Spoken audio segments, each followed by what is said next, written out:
The girl, nestling against the captain, urged him by the pressure of her hands and her soft, smiling glances. He had taken a fancy to her, and he was a domestic man. He was a little dull sometimes at sea, and it would be very pleasant to have a pretty little creature like that about the old ship. He was of a practical turn, too, and he recognized that it would be useful to have someone around to darn his socks and look after his linen. He was tired of having his things washed by a Chink who tore everything to pieces. The natives washed much better, and now and then, when the captain went ashore at Honolulu, he liked to cut a dash in a smart duck suit. It was only a matter of arranging a price. The father wanted $250, and the captain, never a thrifty man, could not put his hand on such a sum. But he was a generous one, and with the girl's soft face against his, he was not inclined to haggle. He offered to give $150 there and then, and another 100 in 3 months. There was a good deal of argument, and the parties could not come to any agreement that night, but the idea had fired the captain, and he could not sleep as well as usual. He kept dreaming of the lovely girl, and each time he awoke it was with the pressure of her soft, sensual lips on his. He cursed himself in the morning because a bad night at poker the last time he was at Honolulu had left him so short of ready money, and if the night before he had been in love with the girl, this morning he was crazy about her. "See here, Bananas," he said to the mate, "I've got to have that girl. You go and tell the old man I'll bring the dough up tonight and she can get fixed up. I figure we'll be ready to sail at dawn." I have no idea why the mate was known by that eccentric name. He was called Wheeler, but though he had that English surname, there was not a drop of white blood in him. He was a tall man, and well made, though inclined to stoutness, but much darker than is usual in Hawaii. He was no longer young, and his crispy curling thick hair was gray. His upper front teeth were cased in gold. He was very proud of them. He had a marked squint, and this gave him a saturnine expression. The captain, who was fond of a joke, found it a constant source of humor, and hesitated the less to rally him on the defect because he realized that the mate was sensitive about it. Bananas, unlike most of the natives, was a taciturn fellow, and Captain Butler would have disliked him if it had been possible for a man of his good nature to dislike anyone. He liked to be at sea with someone he could talk to. He was a chatty, sociable creature, and it was enough to drive a missionary to drink to live there day after day with a chap who never opened his mouth. He did his best to wake the mate up, that is to say, he chaffed him without mercy, but it was poor fun to laugh by oneself, and he came to the conclusion, drunk or sober, Bananas was no fit companion for a white man. But he was a good seaman, and the captain was shrewd enough to know the value of a mate he could trust. It was not rare for him to come aboard, when they were sailing, fit for nothing but to fall into his bunk, and it was worth something to know that he could stay there till he had slept his liquor off, because Bananas could be relied on. But he was an unsociable devil, and it would be a treat to have someone he could talk to. That girl would be fine. Besides, he wouldn't be so likely to get drunk when he went ashore if he knew there was a little girl waiting for him when he came on board again. He went to his friend the chandler, and over a peg of gin asked him for a loan. There were one or two useful things a ship's captain could do for a ship's chandler, and after a quarter of an hour's conversation in low tones (there is no object in letting all and sundry know your business), the captain crammed a wad of notes in his hip pocket, and that night when he went back to his ship the girl was with him. What Captain Butler, seeking for reasons to do what he had already made up his mind to do, had anticipated, actually came to pass. He did not give up drinking, but he ceased to drink to excess. An evening with the boys, when he had been away from town 2 or 3 weeks, was pleasant enough, but it was pleasant to get back to his little girl.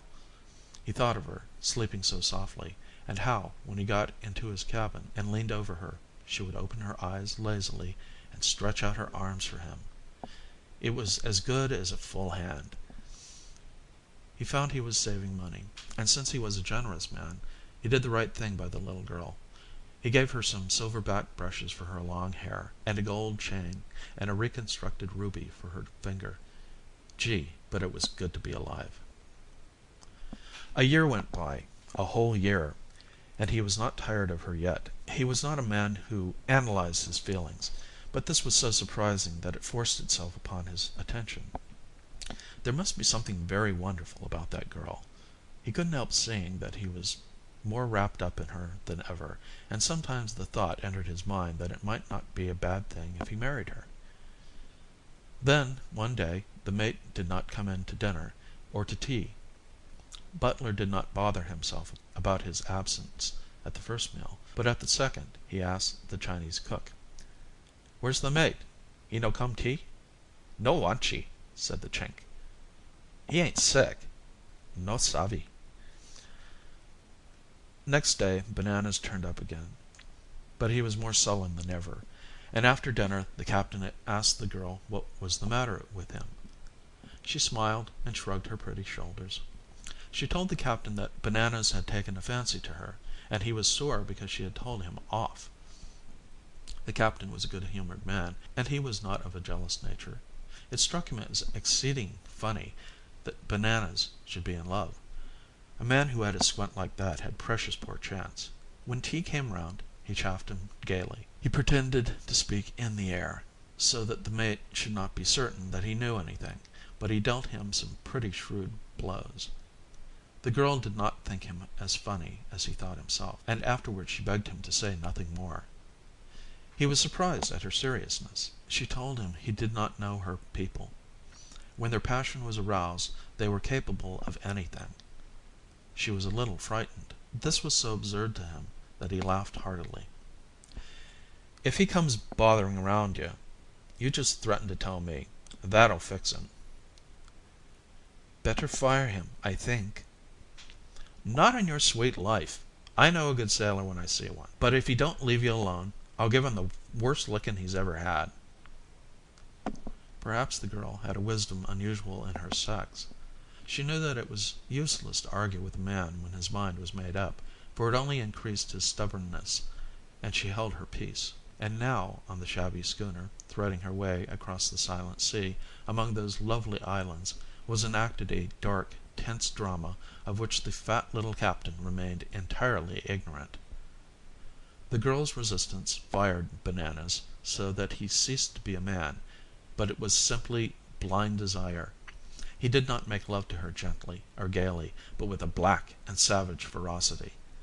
Her contempt now was changed to hatred, and when he besought her, she answered him with bitter, angry taunts. But the struggle went on silently, and when the captain asked her after a little while whether Bananas was bothering her, she lied. But one night, when they were in Honolulu, he came on board only just in time. They were sailing at dawn. Bananas had been ashore, drinking some native spirit, and he was drunk. The captain, rowing up, heard sounds that surprised him. He scrambled up the ladder. He saw Bananas, beside himself, trying to wrench open the cabin door. He was shouting at the girl. He swore he would kill her if she did not let him in. "What the hell are you up to?" cried Butler. The mate let go of the handle and gave the captain a look of savage hate, and without a word turned away. "Stop here! What are you doing with that door?" The mate still did not answer. He looked at him with sullen, bootless rage. "I'll teach you not to pull any of your queer stuff with me, you dirty, cross-eyed nigger," said the captain. He was a good foot shorter than the mate, and no match for him, but he was used to dealing with native crews, and he had his knuckle-duster handy. Perhaps it was not an instrument that a gentleman would use, but then Captain Butler was not a gentleman. Nor was he in the habit of dealing with gentlemen. Before Bananas knew what the captain was at, his right arm had shot out, and his fist, with its ring of steel, caught him fair and square on the jaw. He felt like a bull under the pole-axe. "That'll learn him," said the captain. Bananas did not stir. The girl unlocked the cabin door and came out. "Is he dead?" "He ain't." He called a couple of men and told them to carry the mate to his bunk. He rubbed his hands with satisfaction, and his round blue eyes